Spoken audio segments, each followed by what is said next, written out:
Сёння наш гость Олесь Михалевич.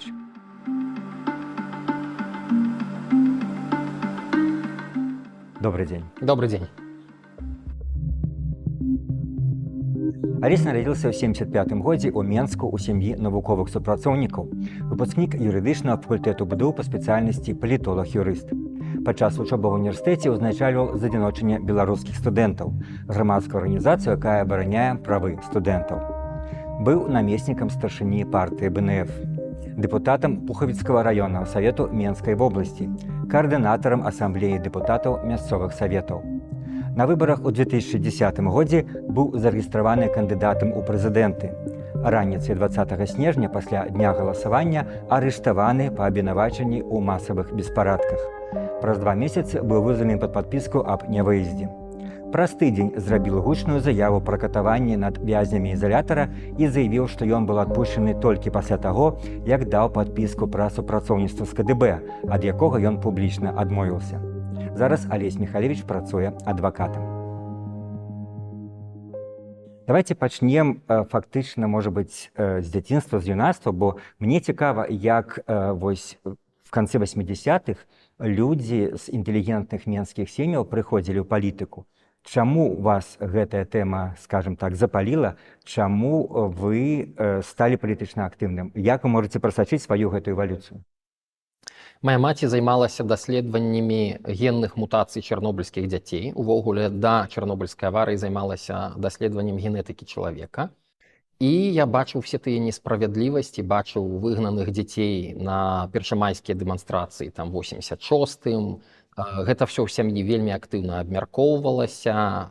Бацька быў класічным прадстаўніком пакалення шасцідзясятнікаў. Гэта значыць вельмі дэмакратычным, вельмі за дэмакратычныя каштоўнасці. І для мяне было абсалютна натуральна, што я хацеў нейкіх зменаў, я быў тым, хто выступаў за змены.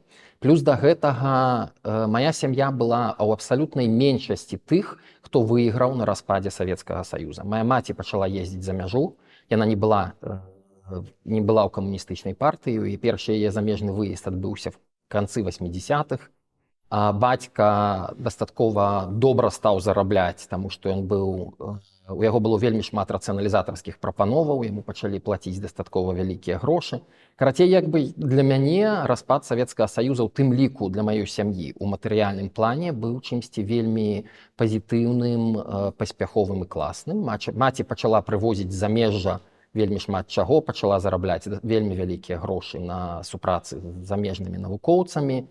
Ну, а я рос у такой атмасферы таго, дзе абмяркоўваліся і сталінскія рэпрэсіі, і курапаты, і ўсё гэта адбывалася на маіх вачах. Мая старэйшая сястра ўдзельнічала ў талацэ. Моя маці вельмі добра была інтэгравана з акадэмічным асяродкам, частка якога стварала Беларускі народны фронт. Карацей, я быў проста ў эпіцэнтры падзеяў. Для мяне гэта было вельмі натуральна, што я ў гэтым всім пачаў удзельнічаць. І натуральна, што, значыць, такі студэнт актыўна включаецца ў студэнцкае жыццё. Цікава для нашых, асабліва маладзейшых гледачоў, патлумачыць, што гэта было, вось што рабіла гэта беларускае адзіночае студэнтаў, якія былі рамкі дазволенага, ці праводзілі там нейкія мітынгі, забастоўкі, нейкія байкоты там выкладчыкаў. Карацей, вось чым займалася студэнцкая актыўнасць у тыя часы? Яшчэ да майго паступлення ва ўніверсітэт адзіночанне беларускіх студэнтаў зрабіла пратэсты супраць выкладання гісторыі КПСС і адмяніла мне ад выкладання гісторыі КПСС у Беларускім дзяржаўным універсітэце. Калі я ўжо стаў студэнтам Беларускага дзяржаўнага універсітэта, у нас было памяшканне, якое нам засталося пасля камсамола у галоўным корпусе БДУ. Мы мелі магчымасць рабіць як нейкія акцыі ў галіне пратэстаў, так і канцэрты беларускамоўных бардаў, канцэрты, розныя, скажем, культурніцкія мерапрыемствы. Мы мелі па сённяшніх варунках, мы мелі поўнае спрыянне адміністрацыі, проста мы інфармавалі, тады нам патрэбна заля, мы робім такое мерапрыемства. Ну, можна сказаць, што быў зорны час. калі можна было адстойваць правы студэнтаў, тым ліку і сацыяльныя. Я непасрэдна хадзіў як першакурснік, мог спакойна прыйсці да прарэктара БДУ па навучальнай працы і сказаць, што, напрыклад, для тых студэнтаў, тых абітурыентаў, якія паступаюць у БДУ, завышаныя кошты за інтэрнат, і калі ласка іх зрабіце, каб яны былі ніжэйшыя. І прарэктар БДУ праз 3 хвіліны падпісваў загад аб тым, што кошт за пражыванне для абітурыентаў паніжаецца там в 10 разоў. Як от вас успрымалі в шырокім сэнсе выкладчыкі, рэктарат, як такіх назойлівых, прыставучых студэнтаў, якія ўсё лезуць з нейкімі патрабаваннямі, ці як пэўным сэнсе саюзнікаў, бо яны таксама за дэмакратыю, ці былі нейкія напружаныя адносіны? Не было напружаных адносін, былі вельмі канструктыўныя адносіны. Калі я атрымаў першую сваю, скажам так, адміністратыўную судзімасць, мяне выклікаў дэкан факультэта і сказаў, што слухай, Алесь, ўсё, што табе патрэбна, памяшканне для навуковых канферэнцый, памяшканне для нейкіх лекцый вядомых людзей. Калі ласка, ты ўсё маеш, калі ласка, не займайся несанкцыяніраванымі акцыямі, а ўсё астатняе... Гэта судзімасць была адміністратыўная... 93 до Лукашэнкі. Ну-ка, раскажыце, за што маглі судзіць до Лукашэнкі? До Лукашэнкі маглі судзіць, напрыклад, мы рабілі святкаванне 50-х угодкаў Саюза беларускай моладзі. Гэта была арганізацыя, створаная падчас акупацыі, але пры гэтым эта арганізацыя была беларускамоўная, якая прапагандавала белы сцяг і каштоўнасці. І зразумела, для таго часу, калі ўсё, што было пад акупацыяй, лічылася звышфашыстоўскім, гэта было непрымальна для значнай часткі грамадства. Пасля першая акцыя, ўжо калі Лукашэнку абралі, была арганізавана таксама у тым ліку з адзіночаннем беларускіх студэнтаў. Гэта была фармальна акцыя падтрымкі, таму што Лукашенка, калі ішоў на прэзідэнцкія выбары, абяцаў, што цэны ніколі не будуць павышацца. І праз пару тыдняў пасля таго, як стаў прэзідэнтам, павысіў некалькі разоў цэны на хлеб і малако. І мы выйшлі і вывелі некалькі тысяч студэнтаў пад лозунгам «Новым цэнам наша да».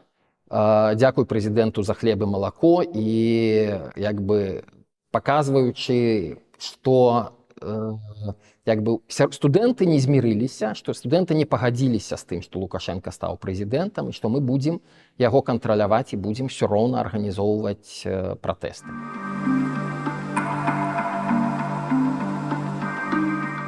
Ну вот мы уже падышлі да 94-го года. Здаецца, зразумела, як вы ставіліся да Лукашэнкі, але за каго былі тады вашы сімпатыі падчас гэтай выбарчай кампаніі? Ці гэта выражалася толькі в нейкай маральнай падтрымцы, ці вы, як уже палітычна актыўны чалавек, удзельнічалі ў нейкіх працэсах у 94-м? Фактычна, ў дзень свайго 18-годдзя, у 93-м годзе, я ўступіў у партыю БНФ. Я падаў заяву, я быў сябрам БНФ адраджэння, грамадскага аб'яднання, і партыі БНФ фактычна з першага дня яе заснавання. І я быў членам выбарчай камісіі ад партыі БНФ у адным у Менску, з савецкім раёне, у камісіі, дзе камісія знаходзілася ў фінансава-эканамічным тэхнікуме, цяперашнім фінансава-эканамічным каледжы. Мая сімпатыя, безумоўна, была на баку Зянона Пазняка. Дарэчы, вяртаючыся да маёй сям'і, калі я прыйшоў 18-гадовы хлопец і сказаў: бацькі, у нас у кватэры будзе зарэгістравана афіцыйна першасная арганізацыя партыі БНФ. Мне трэба, каб вы пайшлі да натарыуса і пагадзіліся на гэта. Маі бацькі сказалі: ну добра, калі трэба ісці да натарыуса, прыйшлі да натарыуса і падпісалі, што яны пагаджаюцца, каб на маёй кватэры была першасная арганізацыя партыі БНФ. То бок, я вельмі актыўна ў гэтым удзельнічаў, быў членам выбарчай камісіі, актыўна збіраў подпісы за Зянона Пазняка, сабраў мінімум некалькі сот подпісаў, абышоў практычна весь свой мікрараён, гэта так званая Камароўка насупраць камароўскага рынка, абышоў і рабочыя інтэрнаты, ведаў, дзе больш высокая падтрымка, дзе менш падтрымка. А большасць камісій, дзе я ўдзельнічаў, была так ці інакш ці за Зянона Пазняка, ці за Станіслава Шышкевіча.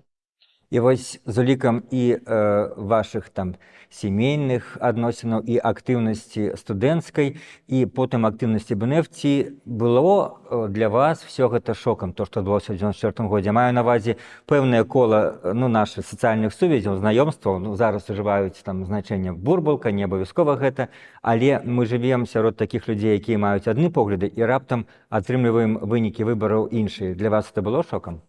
Не, для мяне гэта не было шокам. Я разумеў, што Кебіч і Лукашенко з'яўляюцца фаварытамі гэтай выбарчай кампаніі. Хаця ў мяне на выбарчай камісіі Зенон Пазняк плюс Станіслаў Шушкевіч набралі разам большасць. Я, дарэчы, таксама да гэтага спрычыніўся. Я у тым ліку хадзіў са скрыняй па так званых нямоглых, хто не мог прыйсці. Ну і хіба з маёй скрыні там абсалютная большасць галасоў была за Зенона Пазняка. Тады я даведаўся, як працуе адміністратыўны рэсурс, бо я на той момант быў гэтым адміністратыўным рэсурсам. Бок вы пераконалі людзей галасаваць за кагось? Я думаю, што калі я прыходзіў з настаўнікам фізкультуры, які быў таксама за Пазняка, мы размаўлялі па-беларуску, у нас быў чырвона-белы значак, большасць людзей разумела, за каго трэба галасаваць, хаця мы, натуральна, ні на каго не ціснулі, і там была адна жанчына, якая захацела прагаласаваць за Дубко, кандыдата ад аграрнай партыі, яна спакойна прагаласавала, ёй ніхто не сказаў ніводнага слова, але тыя, хто вагаліся, хто запытваліся там, як бы ім рабіліся празрыстыя намёкі, і яны галасавалі так, як трэба. І вынікі выбараў, кажаце, не сталі для вас шокам. Чаму? Вы лічыце, што вы как бы ведалі ўсё грамадства беларускае, ці абапіраліся на нейкія сілагічныя дадзеныя, якія тады яшчэ былі не настолькі дакладныя? Скажем так, я разумеў, што у Пазняка шансаў стаць прэзідэнтам дастаткова мала, але трэба зрабіць максімальна добры вынік. Я разумеў, што няма кандыдата прымальнага для большасці грамадства. І я разумеў, што ў Лукашэнкі вельмі вялікая падтрымка, і колькасць тых людзей, якія былі незадаволены карупцыяй, якія спадзяваліся. У нейкім сэнсе 94 год гэта беларуская рэвалюцыя, якая істотна змяніла сітуацыю. Трэба памятаць, што фаварытам той гонкі быў Кебіч. Быў Вячеслав Кебіч, які быў прэм'ер-міністрам, які пад сябе фактычна рабіў гэтыя выбары і вельмі глыбока памыляўся ў сацыялогіі. Так? І Лукашенко гэта быў такі кандыдат ад народа. Большасць грамадства не была гатовая да незалежнасці, яна не была гатовая да так званай разрыву гаспадарчых сувязяў. Я бачыў, што адбываецца істотнае збядненне грамадства, што нават Менск вельмі незадаволены. А трэба памятаць, што Менск ўсё ж такі галасаваў нашмат больш ідэалагічна і ідэйна. І галасы і за Пазняка, і за Шушкевіча. Тады яшчэ быў Геннадзь Карпенка, якога не зарэгістравалі, якому не ўдалося стаць. І я бачыў дастаткова шмат адэкватных людзей, якія хацелі галасаваць за Карпенка, напрыклад, але галасавалі па выніках за Пазняка ці за Шушкевіча. Просто я бачыў агульную атмасферу ў грамадстве. І, канешне, калі быў абвешчаны другі тур, у другім туры я ўжо не хадзіў са скрыняй, мы ўжо рабілі дастаткова тое, што магчыма для таго, каб выбары не адбыліся, але дастаткова рана, ўжо можа да 14-15 гадзін дня выбараў, ужо было вядома, што другі тур адбыўся, ну і мы разумелі, што Лукашенко стаў прэзідэнтам. І калі потым пачалося ўсё, што ён пачаў рабіць, там 95-96 год, па-вашаму, дзе тая кропка, калі гісторыя Беларусі магла пайсці па-іншаму? Многія, перш за ўсё, кажуць пра процістаянне з Верховным Саветам у 96 годзе. Ці вы згодны з гэтым? Безумоўна, гэта 96 год. Трэба узгадаць тыя выбары ў Верховны Савет. Тады Лукашенко сказаў геніяльную фразу: «Не пайду галасаваць, усё роўна падмануць». І ён заклікаў, ён ставіў на тое, каб выбары не адбыліся, каб парламента ўвогуле не было. Парламент усё роўна быў абраны. Я тады дапамагаў Владзіміру Несцеру, які вылучаўся супраць аднаго з кіраўнікоў камуністаў Сергея Калякіна. Трэба, дарэчы, сказаць, што Сергей Калякін быў кіраўніком савецкай раённай адміністрацыі горада Менска, савецкага раёна, а я быў непасрэдна членам выбарчай камісіі, якога пагадзіўся вылучыць, в сэнсе вылучыла партыя БНФ, але ўсіх, каго вылучыла партыя БНФ, все былі прыняты ў камісіі. То есть это былі іншыя часы, калі была сапраўды ў камісіях былі розныя людзі, розных палітычных поглядаў. І 96 год гэта быў, на мой погляд, кропка, назовем так, той момант, калі былі шансы дастаткова лёгка выправіць сітуацыю і вярнуць Беларусь да канкурэнцыі палітычных эліт. Я не думаю, што была магчымасць істотна змяніць грамадства і зрабіць так, каб беларускае грамадства стала прозаходнім, пагадзілася на блізкую супрацу з Еўрапейскім Саюзам. Але па меншай меры можна было захаваць канкурэнцыю палітычных эліт. Але на той момант непрыняццё камуністаў з нашага боку, напрыклад, з боку БНФ было настолькі моцным, бо мы супрацьстаялі камуністам. Дзве рэальна існуючыя партыі, якія дзялілі паміж сабой другі тур, у тым ліку ў Менску, былі партыя камуністаў і БНФ. Выйсці ў другі тур, маючы скансалідаваны працэнт галасоў адных і другіх, было вельмі лёгка. Так, напрыклад, супраць Калякіна, аднаго з самых вядомых і моцных камуністычных дзеячоў, супрацьстаяў кіраўнік моладзевай фракцыі БНФ Уладзімір Несцер, на той момант нікому не вядомы, які абсалютна спакойна з ім выходзіў у другі тур. Ну, але на тых выбарах 95-го года, якія сфармавалі Верховны Савет 13-го склікання, ніводзін з прадстаўнікоў БНФ не перамог, не трапіў у новы парламент. І некаторыя, як Сергей Наумчык, заяўляюць, што ўжо тады, в 95-м годзе, калі рэферэндум пра мову супадаў з выбарамі, уже тады былі фальсіфікацыі, таму не прайшлі прадстаўнікі БНФ. Ваше меркаванне? Фальсіфікацыі, безумоўна, былі. Адміністратыўны рэсурс, як я ўжо распавядаў пра мяне, які хадзіў са скрыняй, ён заўсёды быў. І гэты адміністрацыйны рэсурс мог уплываць на 5, 10, 15% галасоў. Думаю, што ўжо тады можна было дамаўляцца з рознымі элітамі і дзяліць акругі. Дэ-факта Сергей Калякін такі падзел акругаў зрабіў. Ён для сябе выразаў, гэта былі цуды палітычнай геаграфіі, калі все дамы, якія выдаваліся ветэранам, адстаўнікам з Міністэрства ўнутраных спраў, былі ўключаны ў акругу Калякіна, а ўсе рабочыя і студэнцкія інтэрнаты былі ўключаны ў тую акругу, дзе балатаваўся Юрась Беленькі, адзін з лідараў Беларускага народнага фронта. І я думаю, што можна было дамаўляцца кулуарна пра, напрыклад, спрыянне Яўцы. Бо Беленькі перамог на выбарах. Ён набраў больш паловы, ён не набраў больш паловы, або хіба ён набраў нават больш паловы галасоў. З першага разу не хапіла яўкі да 50%, бо тады была выбарчая сістэма, дзе трэба было, каб больш 50% прагаласавала, і 50+1 прагаласаваў за гэтага чалавека. І можна было гэта рабіць. Тое самае можна было рабіць, напрыклад, у Гародні, дзе ад наменклатуры, скажам так, балатаваўся Александр Меленкевіч, які быў пасля нашым лідарам аб'яднаных дэмакратычных сілаў. Так, ці нельга было такія рэчы паміж сабой узгадніць? Я думаю, што, безумоўна, можна. І тут я, напрыклад, з паважаным мной Сергеем Навумчыкам не пагаджаюся, які можа сказаць, што мы тады ўсё рабілі правільна. Можна было кропкава гэтую фракцыю праводзіць. Я думаю, што гэта было магчымае. Проста наш палітычны ўзровень, палітычны досвед на той момант быў настолькі спецыфічны і слабы, што мы на гэта не былі гатовы. Мне здаецца, проста БНФ, магчыма, на тыя гады, з 94 па 95 пераацэньваў свае сілы. І гэта некалькі такіх, я б сказаў, вельмі яркіх прыкладаў. Першы раз, калі ў 94 годзе, калі я даведаўся, што ідзе пазняк, я там прыбегаю да аднаго з кіраўнікоў БНФ, намеснік старшыні і таксама дэпутат. Я кажу, трэба, можа, дамовіцца з Шашкевічам, з Карпенкам. Ён кажа, не ўдасца. І што, Зенон набярэ, я кажу, Зенон не выйграе. Ён кажа, Зенон набярэ 40%, гэта будзе вельмі важна для далейшай дзейнасці. Зенон пазняк набраў 12,9%. Калі мы вяртаемся да 94-го, ці вы згодныя, што была пераацэнка свайго ўплыву і сваіх магчымасцяў з боку БНФ? Згодна, што была пераацэнка, але БНФ быў магутнейшай палітычнай партыяй. За БНФ заўсёды, за кандыдатаў БНФ галасавала больш людзей, чым галасавала за Пазняка, як за кандыдата на прэзідэнцкіх выбараў. Я не памятаю дакладную статыстыку, але хіба што з першага тура тады, в 95-м годзе, за кандыдатаў ад БНФ і ад кааліцыі, якую прадстаўляў БНФ, бо там была таксама сялянская партыя, аб'яднаная дэмакратычная партыя, не, аб'яднаная дэмакратычная, што тады асобна. Яна яшчэ не так называлася. Да. Як бы за кандыдатаў ад кааліцыі БНФ сумарна было пададзена там з 1 мільён галасоў. Так, для Беларусі, дзе ўсяго гэтых выбаршчыкаў было 7 мільёнаў, гэта была грамадная колькасць. І памылкай, безумоўна, было тое, што мы не працавалі базавыя кропкі, дзе можна было гэтых кандыдатаў праводзіць. Напрыклад, у другі раз на давыбарах Зенон Пазняк уже пайшоў не па Менску, а па Смаргоні. І думаю, што калі б ён адразу пайшоў па Смаргоні, сітуацыя таксама магла пайсці троху інакш. Так?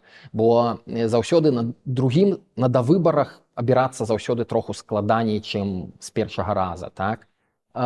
я думаю, што заўсёды пытанне проста ў якасці палітычнай эліты. Беларусі не было дзе гэтую палітычную эліту вучыць. У Беларусі было вельмі мала выбараў. Мы памятаем, што дэ-факта з 90 па 94 ніякіх выбараў не адбывалася. А за гэты час, калі паглядзець, в той жа Украіне ўжо там пературбацыі адбываліся, і адпаведна былі і паліттэхнолагі, была лепшая сацыялогія, было, скажем так, палітычная эліта была лепш падрыхтаваная.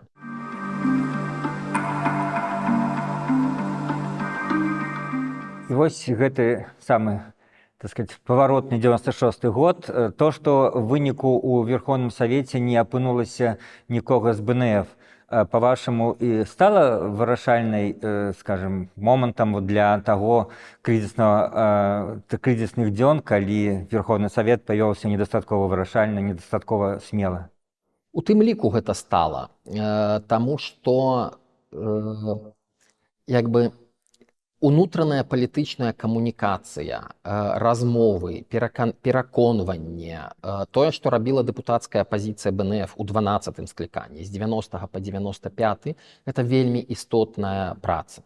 Я ведаю, колькі размоваў, колькі было выпіта розных алкагольных напояў з кандыдатамі, з дэпутатамі ад іншых фракцый, колькі было праведзена кулуарных размоваў. Беларуская незалежнасць і большасць галасоў за незалежнасць, за сімволіку, яна таксама не взялася з ніадкуль. Гэта было таксама папярэдня сур'ёзна праведзеная праца. Так? І, безумоўна, калі у нейкай партыі, у грамадстве ёсць падтрымка на 1 мільён галасоў і ніводнага чалавека ад гэтай партыі пасля няма в парламенце, ну гэта для любога падобнага парламента гэта велізарная праблема. І вось ваш далейшы вопыт БНФ, ваша кар'ера, вы сталі пэўны час намеснікам і нават вылучаліся на старшыню, але вас не выбралі. Як это было? Гэта было вельмі падобна, як калі Вінцук Вячорка балатаваўся на старшыню партыі БНФ, Зенон Пазняк набраў на пару галасоў больш, але не набраў тых 50% плюс аднаго голаса. Было тое самае, калі я балатаваўся ўжо супраць Вінцука Вячоркі, і ані Вінцук, ані я не набралі 50% плюс адзін голас, хаця Вінцук набраў троху больш. І тады Лявон Баршэўскі, на той момант вельмі аўтарытэтны дзеяч і адзін з кіраўнікоў БНФ, сказаў, што ён гатовы быць кампраміснай фігурай, ну але кампраміс ён разумеў троху па-свойму, як тое, што ён цалкам ажыццяўляе сваю палітыку, не ўзгадняючы гэта з 2 намеснікамі, якімі застаўся я і Юрась Губарэвіч. Якім гэта годзе было просто? Гэта быў хіба што 2006 год, это быў 2006 год. І для мяне, а можа это і 2008, напэўна, уже 2008 год. І для мяне гэта все закончылася тым, што я быў выключаны за публічную крытыку кіраўніцтва БНФ.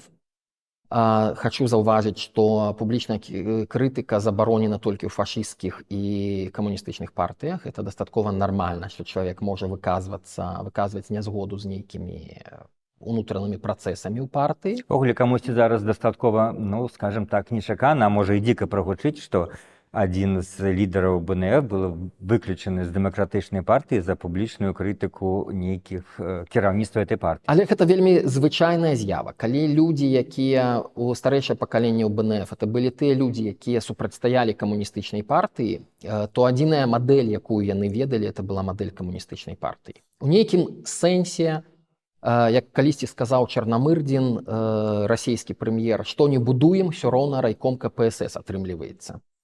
І, безумоўна, унутры БНФ, напрыклад, было дастаткова шмат адстаўных афіцэраў. Афіцэры савецкай арміі гэта былі людзі, якія так ці інакш абавязаны былі быць у камуністычнай партыі. Яны праходзілі школу камуністычнай партыі. Гэта былі вельмі, скажем так, вельмі часта і адукаваныя і арганізаваныя людзі. Ну, але як бы не было адкуль узяцца дэмакратычнай культуры, не было дзе гэтаму всяму навучыцца. Плюс мы мусім разумець, што Зенон Пазняк гэта чалавек з аўтарытарнымі тэндэнцыямі, безумоўна, для якога заўсёды было меркаванне яго і няправільнае. І няма чаго здзіўляцца, што ў партыі, нават дэмакратычнай партыі, якая спрабавала будаваць незалежную дэмакратычную Беларусь, падобнае стаўленне, безумоўна, таксама было, і падобныя рэчы былі зразумелыя, скажам, забарона ці выключэнне кагосьці за публічную крытыку. Праз некаторы час з'езд партыі БНФ адмяніў гэтае рашэнне. Я быў афіцыйна вернуты ў партыю БНФ, Але асадачак у вас застаўся, але праз некаторы час я прыпыніў сваё сяброўства. Уже сам добраахвотна. Сам добраахвотна прыпыніў сваё сяброўства. І мы паступова падыходзім, можа быць, да адных з важных, найважнейшых эпізодаў вашага жыцця. Гэта прэзідэнцкія выбары 2010 года, дзе вы былі кандыдатам прэзідэнты. Чаму вы вырашылі туды пайсці і чаго вы хацелі дабіцца сваім кандыдацтвам? У мяне была вельмі добрая каманда, у мяне была вельмі добрая праграма, якую сёння можна знайсці ў інтэрнэце. І ідэя была дастаткова простая. Я падтрымліваў Александра Меленкевіча як лідара аб'яднаных дэмакратычных сіл, нават пасля таго, як ён гэты статус на кангрэсе страціў. Я лічыў, што з ягоным палітычным капіталам яму трэба далей балатавацца абавязкова, бо ён быў пазнавальны, і мы ўзгадаем 10-й год, велізарныя чэргі, каб падпісацца за кандыдатаў у прэзідэнты, так, па Менску, на пікетах, так. Калі б Меленкевіч тады балатаваўся, гэтыя чэргі падпісацца за яго былі б яшчэ больш. І гэта было б вельмі істотна. Але Александр Меленкевіч вырашыў, што ён на тых выбарах не пойдзе. А я на той момант ужо заявіў пра тое, што іду у прэзідэнты, буду вылучацца. Ідэя, як яшчэ раз падкрэслю, была ў тым, што я збяру 100 000 подпісаў, зарэгіструюся кандыдатам у прэзідэнты і пасля прыгожа здымуся пад Александра Меленкевіча, каб яго ўмацаваць, ягоны аўтарытэт. На жаль, гэта не атрымалася. Я быў зарэгістраваны кандыдатам у прэзідэнты, я сабраў 100 000 подпісаў, але здымацца пад кагосьці з тых кандыдатаў, якія там былі, я не разглядаў такое. Ёсць такое абавязковае пытанне, якое задаюць усім кандыдатам прэзідэнта. Іх было 10, нагадаю, у 2010 годзе. Вы сапраўды сабралі 100 000 подпісаў? Я сапраўды сабраў 100 000 подпісаў. У мяне была вельмі моцная група ў рэгіёнах на ўзроўні абласных і вялікіх абласных гарадоў, вялікіх гарадоў у розных абласцях, ад Ліды, Мазыра па Магілёў, Віцебск, Гародню і так далей. І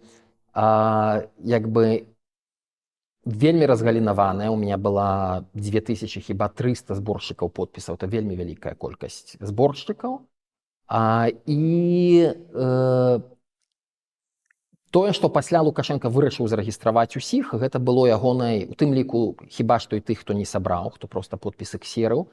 Гэта была вельмі вялікая памылка Лукашэнкі, бо ён быў упэўнены, што мы перасварымся. Дарэчы, гэта была такая самая памылка, як рэгістрацыя Ціханаўскай у 2020. Ён думаў, што я іх зарэгіструю, яны аблажаюцца. Яны праваляцца, яны пакажуць сваю няздатнасць, атрымалась наадварот. 2010 год – гэта момант, калі людзі адчувалі вартасць свайго бюлетэня. Яны мелі выбар, яны мелі каго выбіраць, яны адчувалі, што калі не Лукашенко, то ёсць з каго выбіраць. Пасля таго, дарэчы, пасля 10-го года гэтая фраза «калі не Лукашенко, то хто?» больш не гучала ніводнага разу. Таму што 10-й год паказаў, што калі не Лукашенко, то ёсць вялікая колькасць цудоўных кандыдатаў, з якіх можна выбіраць. Вы кажаце, што вы не перасварылись, але ўсё-такі былі кандыдаты, напрыклад, Саннікаў, які відавочна лічыў сябе, скажам, асобнай ад этой астатняй групы. Але ён набраў найбольш галасоў пасля Александра Лукашэнкі. Так? Ён быў фаварытам гэтай гонкі. І калі б выбары сапраўды, падлік галасоў сапраўды адбываўся, я абсалютна ўпэўнены, што ў другім туры быў бы Саннікаў з Лукашэнкам. Так? Хто бы з іх пасля перамог, гэта іншая гісторыя, але і гэта цудоўна, што былі настолькі моцныя кандыдаты. І адміністрацыя прэзідэнта і людзі ад Лукашэнкі, яны называлі, што там два іх асноўныя праблемы – гэта дыпламат і паэт. Так, дыпламат гэта быў Андрэй Саннікаў, паэт гэта быў Владзімір Нікляеў. Гэта былі тыя людзі, якія былі фаварытамі, прытым Саннікаў набраў істотна больш галасоў, нягледзячы на тое, што ў Нікляева фінансавая падтрымка і магчымасці былі нашмат большыя. Нібыта менавіта тады на той кампаніі вы прыдумалі канцэпцыю мірных пераменаў. Так, я казаў пра мірныя перамены, я карыстаўся лозунгам, які Лукашенка скраў у БНФ, там разам мы Беларусь, там і так далей, так, як бы я казаў і спрабаваў паказаць, што калі можна знайсці выхад з сітуацыі, выйсці з сітуацыі бесканфліктная і такое, якое б задаволіла ўсіх, лепш яго знайсці. Але для гэтага Лукашенка мусіў бы сысці найлепш тады 2010-м. Хаця калі сур'ёзна, то я ўпэўнены, што яму трэба было бы проста і не балатавацца ў прэзідэнты ніколі.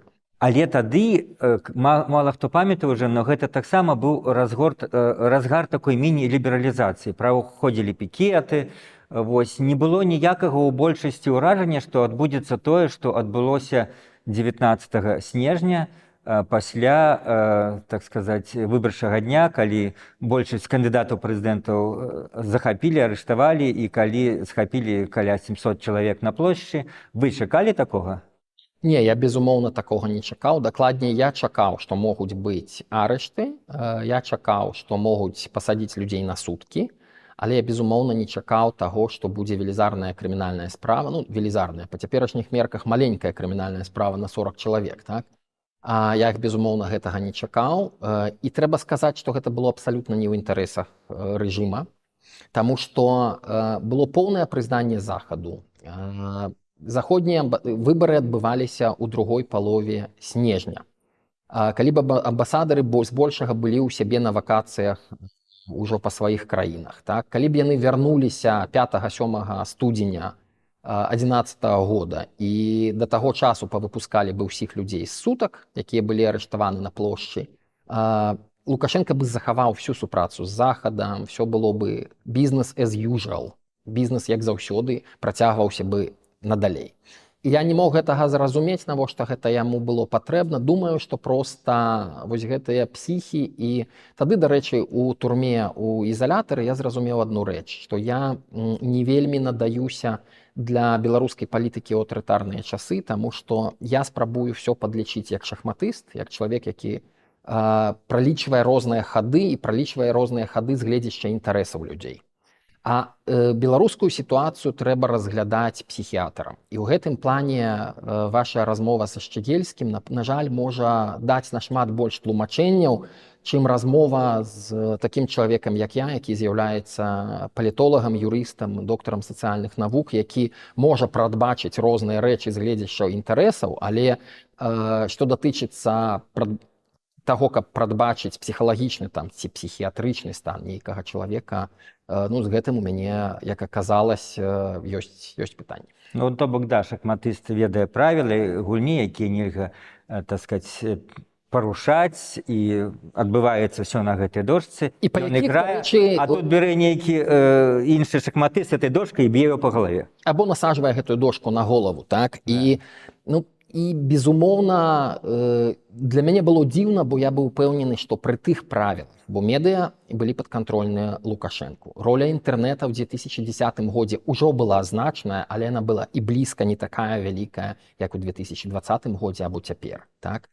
І я думаю, што пры тых умовах Лукашенка, хоць у першым туры, хоць другім, але ён меў магчымасці, все магчымасці перамагчы, але сам факт таго, што ён пакажа, што ў грамадстве ёсць істотная падтрымка іншых кандыдатаў, а мне тады сацыялогія паказала 4,5%, у Саннікава гэта былі дзесяткі процентаў, то есть это як бы сам факт таго, што ён з першага тура мае праблемы з тым, каб перамагчы, для яго ўжо было нейкім сур'ёзным выклікам.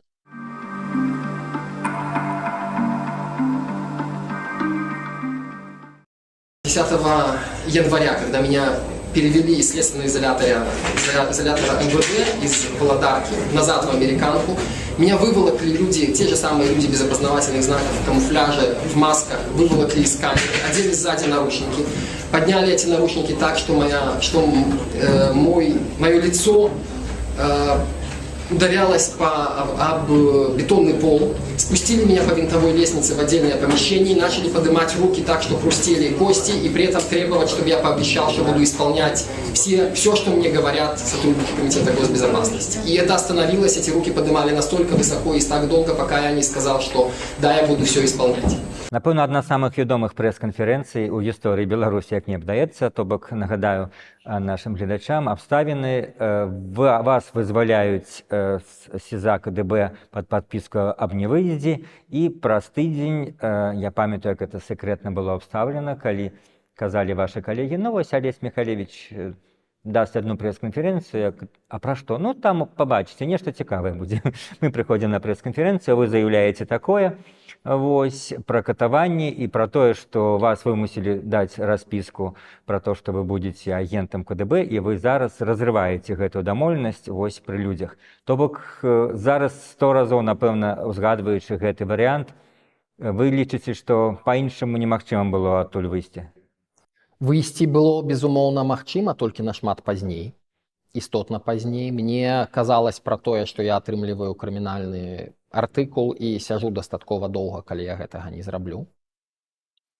Думаю, што на той момант я зрабіў, безумоўна, так, як трэба было зрабіць. Я выйшаў і я заявіў пра катаванні, заявіў пра тых людзей, якія ў ізалятары над намі здзекаваліся. Это, дарэчы, не былі супрацоўнікі следчага ізалятара, гэта былі спецыяльна навучаныя людзі. Я да гэтага часу перакананы, што гэта была прыватная ахова Лукашэнкі.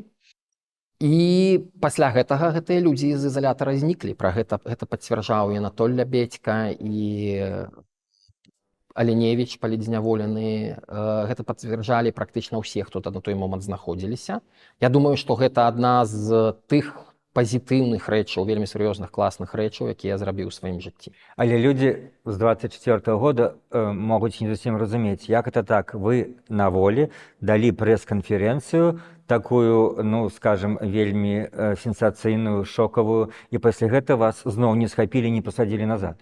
Для сістэмы гэта быў настолькі, ну, вы правільна сказалі пра адносную лібералізацыю перад выбарамі 10-го года. Яны зноў спрабавалі гэтую лібералізацыю неяк адкатаць там, і быў вельмі важны момант, што я заявіў пракуратуру. Я напісаў в пракуратуру і выслаў, зарэгістраваў заяву аб гэтых катаваннях. Я заявіў, што я гатовы даваць паказанні, гатовы ўдзельнічаць, апазнаваць гэтых людзей.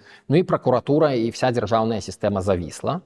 Яна праз некаторы час адвісла, калі яны выдалі па тэлебачанні ў прайм-тайм фільм з маімі размовамі з аператыўнымі супрацоўнікамі КДБ, які павінен быў мяне кампраметаваць, хаця это была вельмі смешная кампраметацыя, таму што я сидзеў у страшэнным шведры, лысы, ну так, як павінен, в прынцыпе, выглядаць звычайны зэк, ну і піў гарбату з аператыўным супрацоўнікам, чый голас там змяняўся. То бок, сістэма не ведала, што са мной рабіць. На мяне спрабавалі выходзіць. Па-першае, за мной быў пастаянна вонкавае назіранне. За мной хадзілі некалькі чалавек. Я быў пад пастаянным даглядам. Ясна, што мои мабільныя тэлефоны слухаліся, вся сістэма працавала, каб штосьці са мной зрабіць. Ну і наколькі я ведаў, наколькі я разумеў, все ідзе да таго, каб мяне не адпомсціць і далей пасадзіць назад. На той момант маім асабістым ворагам і чалавекам, які мне перадаваў прывітанні, там, ну, прывітанні з пагрозамі, быў кіраўнік КДБ Зайцаў, які пасля праз некаторы час быў звольнены з усіх пасадаў і хіба што заканчваў сваю кар'еру кіраўніком Космас ТВ. А на той момант гэта быў пасля Лукашэнкі другі па ўплыве самы ўплывовы дзяржаўны чыноўнік і дзяржаўны, як это сказаць, сілавік, так? Кіраўнік сілавога блоку. І я, безумоўна, баяўся. Гэта быў вельмі цяжкі час, калі большасць тых, хто нас будуць глядзець у Беларусі, яны гэта зразумеюць. Кожны шорах, кожны грукат у дзверы, кожны званок у дзверы ты ўспрымаеш як тое, што па цябе прыйшлі. Это было вельмі складана, але я аб гэтым, безумоўна, не шкадую, таму што толькі праўда можа змяніць гэту сістэму і распавесці пра тое, што адбылося. Дарэчы, пасля мяне шмат людзей заявіла аб тым, што іх таксама завербавалі. Яны заявілі пра гэта публічна, яны перасталі супрацоўнічаць. Это вельмі пазітыўна і это вельмі добры механізм, якога ў гісторыі Беларусі да таго не было.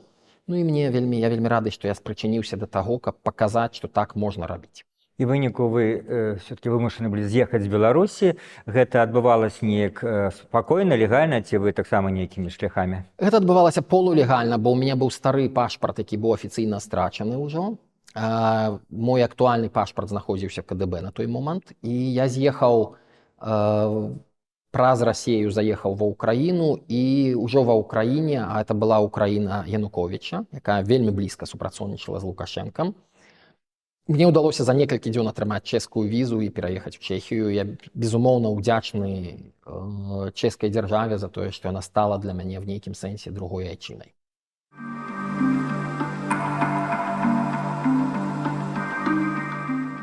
У вас уражанне ад гэтага, можа, такой новай формы пратэсту, да? Такі мірны, белы вось гэты пратэст. Што вы скажаце? Я думаю, што герой гэтай кампаніі беларускі народ, які все гэта прыдумаў, все гэта зрабіў, арганізаваў, і я ў захапленні. А верыце вы ў тое, што магчыма нешта змяніць без лідера? Ну, лідар беларускі народ, лідар ёсць. Лідар у пратэстаў ёсць. Таму людзей мала хвалявала, якая пазіцыя Ціхановскай. Людзі, народ ёсць сапраўдны лідар. Как вы в целом оцениваете последние 4-5 дней в стране? Ну, я думаю, што я апошнія 2 дні скажу, гэта перамога. Ну, і пасля першага дня я скажу, Беларусь ніколі не стане ранейшай. Это новая Беларусь. І цяпер, ну, я проста ўпэўнены, што это перамога. Не боитесь задержания? Ну, як бы, ці я хачу, каб мяне затрымалі, я не хачу. А ці баюся, не баюся. І вось наступіў 20-й год. Як сёння вам глядзіцца гэта відэо, што гэта перамога? Ясна, што такое слово можна ўспрымаць в любым, скажем, філасофскім, але в практычным сэнсе трошкі, можа быць, балюча гэта слухаць зараз? Не, мне не балюча, мне вельмі прыемна гэта слухаць. Я заўсёды думаю пра такія моманты. Перамога, не перамога. Калі узняць з таго свету заснавальнікаў беларускай нацыі, Францішка Багушевіча, Каруся Каганца, тых людзей, якія в другой палове 19 стагоддзя, ведаючы, што ёсць нацыя паміж Расіяй і Польшай, зрабілі беларускі нацыянальны праект, калі ім сказаць, што ў 2020 годзе у Менску сумарна на вуліцах будзе з 500-600 тысяч чалавек, якія будуць пратэставаць пад чырвона-белымі нацыянальнымі сцягамі. Ну, ці гэта перамога? Канечне, гэта перамога. Так, Беларусь, як я сказаў тады, ніколі не будзе ранейшай, гэта новая Беларусь. І я гэта проста называю адкладзенай перамогай. Перамога адбылася, яна будзе зафіксавана. Ёсць нацыя, ёсць незалежнасць, ёсць гарызантальныя сувязі ў беларускім народзе паміж беларусамі, ёсць велізарны ўзровень сацыяльнага даверу паміж беларусамі. Гэта тыя рэчы, якія назаўсёды. Гэта магчыма знішчыць толькі праз фізічнае знішчэнне сотняў тысяч людзей, так? Да якога я вельмі спадзяюся, што Беларусі не дойдзе. А вы ў 20-м годзе вы былі ўжо в Беларусі, і падзеі вы удзельнічалі проста як звычайны шараговы удзельнік. У вас не было спробаў, жадання прыйсці ў гэтыя палітычныя штабы са сваім досведам, са сваім аўтарытэтам, са сваёй палітычнай інтуіцыяй і чым-небудзь дапамагчы?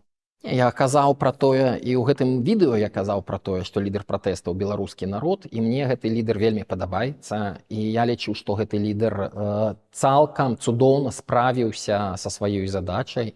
Гэтыя пратэсты былі вельмі доўгатэрміновымі, яны былі маштабнымі, масавымі. Тое, што ў нас ёсць усходні сусед, які быў гатовы і гатовы ўвесці ў войскі ў любы момант для таго, каб падтрымаць дыктатара, мы разумеем, што для Пуціна звяржэнне Лукашэнкі ў выніку масавых пратэстаў у Беларусі гэта начны кашмар. Гэта нейкі жах, і это штосьці звыш страшнае, бо трэба памятаць, што Расія трактуе беларусаў як блізкі, а можа быць і адзін народ з расіянамі. Так?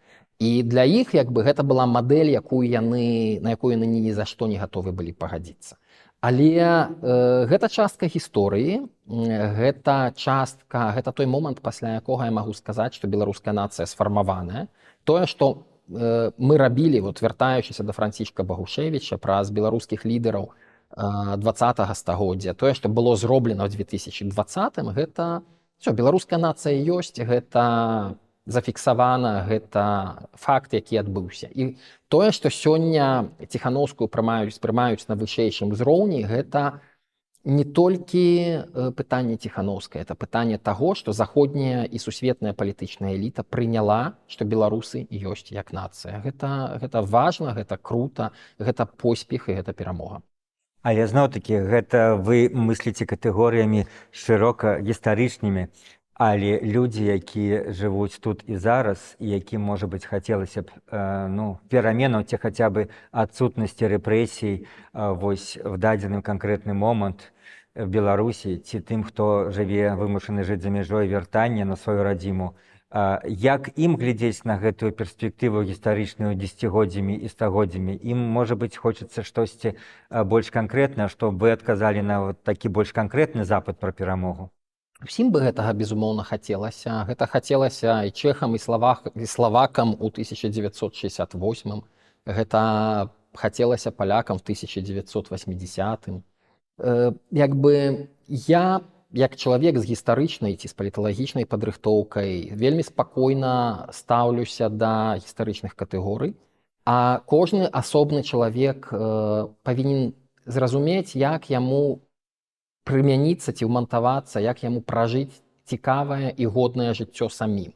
Так? Для маіх бацькоў у Савецкім Саюзе гэта не былі лепшыя часы. Гэта была ўнутраная эміграцыя. Яны былі ўвесь час ва ўнутранай эміграцыі, яны былі навукоўцамі, якія займаліся тэхнічнымі ці генетычнымі даследаваннямі ў Савецкім Саюзе, будучы ўнутры, не ўступаючы ў компартыю, разумеючы, што яны не робяць кар'еры, разумеючы, што яны проста дапушчаны да навуковых даследаванняў, і яны пражылі цікавае і годнае жыццё. Так? І для мяне і для, я ўпэўнены, для сотняў тысяч ці мільёнаў іншых беларусаў гэта тое самае пытанне. Што мы можам зрабіць на сённяшні дзень, як мы можам гэта пражыць, як мы можам мінімізаваць наступствы. Я, безумоўна, не заклікаю людзей нарывацца, там, сядаць, бо я не веру ў тое, што дадатковая ахвяра нас да чагосьці набліжае. Ахвяраў Лукашенка і так нарабіў.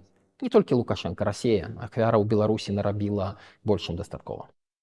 Вы раней, так скажем, актыўна не прымалі ўдзел такім непасрэдна в грамадска-палітычным жыцці вот апошнія гады, але літаральна апошні месяцы вы пачалі даваць інтэрв'ю, вы там прынялі ўдзел у выбарах каардынацыйную раду. Маецца на ўвазе, што вы, по-моему, больш актыўна сталі ўваходзіць то, што вот называюць, можа быць, эміграцыйнай палітыкай, беларусаў в эміграцыі. Гэта нейкі свядомы выбар, у вас нейкая ёсць, скажем, больш канкрэтная мэта? Так, у мяне ёсць больш канкрэтная мэта. Я веру, як адвакат, я веру ў стабільна дзеючыя установы і інстытуцыі. Я веру ў тое, што каардынацыйная рада патрэбна як прадстаўнічы орган. Я веру ў тое, што Ціханаўская як прэзідэнт-элект выконвае вельмі важную функцыю. Я веру ў неабходнасць эміграцыйнага ўрада. Я лічу, што калі гэта ўсё працуе па зададзеных інстытуцыянальных рамках, даруйце за такія прафесійныя тэрміны, гэта все вельмі важна. Гэта выхоўвае беларускае грамадства. Вот мы вяртаемся да 90-х гадоў, калі людзям не было дзе гэтага вучыцца, дзе мог вучыцца палітыцы Зенон Пазняк, дзе мог вучыцца палітыцы Юрась Хадыка, дзе мог вучыцца палітыцы Сергей Навумчык. У іх не было такіх магчымасцяў. Яны дэ-факта гэтаму ўсяму павінны былі вучыцца у пачатку 90-х на хаду, абсалютна. І калі ёсць магчымасць гэта все інстытуцыялізаваць і зрабіць так, каб людзі маглі праходзіць гэты шлях, каб маглі вучыцца дэмакратычным працэдурам, выпрацоўваць рашэнні, галасаваць, выконваць гэтыя рашэнні, гэта вельмі класна. І таму я ў гэтым удзельнічаю. Плюс для мяне, у мяне быў час, калі я раскручваў сваё адвакацкае бюро. На сённяшні дзень у мяне троху больш часу для таго, каб займацца тым, во што я веру. А я, безумоўна, веру ў Беларусь. І тое, што я сказаў тады на плошчы ці ў гэтым пікеце ў 2020 годзе, я пад кожным словам падпісваюся. Дзякуй, мне здаецца, добрае завяршэнне для нашага інтэрв'ю.